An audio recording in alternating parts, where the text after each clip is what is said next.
সলাস varsity English প্রোগ্রামের পক্ষ থেকে তোমাদেরকে স্বাগত জানাচ্ছি। আজকে আমরা নন কাউন্টেবল নাম্বারের একটা লিস্ট দেখব, যেটা লাস্ট ক্লাসে বলেছিলাম যে কিছু নাউন আছে যেগুলোকে নর্মালি প্লোরাল করা যায় না সরাসরি। এগুলো সাধারণতই নন কাউন্টেবল নাউন। সেগুলো কি? Advice, baggage, bread, corn, courage, damage. অর্থাৎ এই লিস্টে যেগুলো আছে সবগুলা। এর মাঝখানে advice, furniture, damage, homework, information, money, তারপর কন্ট্যাক্ট, সিনারি, এই কয়েকটা অনেক বেশি গুরুত্বপূর্ণ। সো এগুলা খুব ভালো করে খেয়াল করতে হবে। আচ্ছা, তার মানে হচ্ছে যে আমরা যেই নাউনগুলো দেখলাম এগুলাকে হচ্ছে প্লোরাল করা যায় না, ঠিক আছে?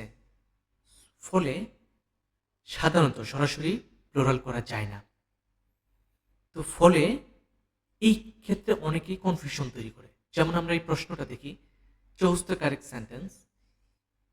He gave me many advises. আমরা লিস্টে দেখেছি এই যে অ্যাডভাইস, এটাকে প্লোরাল করা যায় না। অর্থাৎ প্লোরাল করা যায় না মানে কি? এই নাউনকে নাউনের সাথে এস বাই এস যুক্ত করা যায় না, তাহলে মেনি অ্যাডভাইসেস এটা হবে না। He gave me an advice, অর্থাৎ নন কাউন্টেবল নাউন যদি হয় তার আগে এ অথবা এনও বসানো যায় না, তাহলে এটাও হবে না।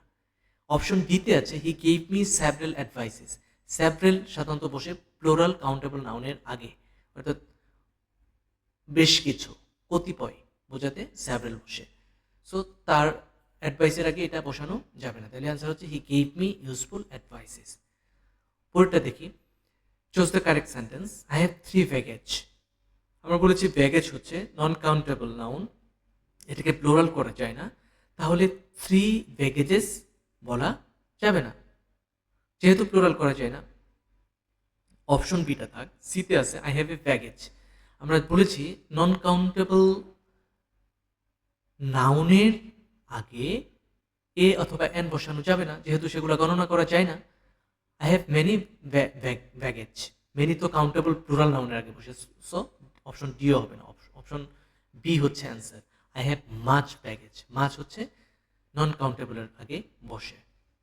তারপরে দেখো, choose the correct sentence. I bought furniture. Furniture গণনা করা যায় না, মাথায় রাখবা।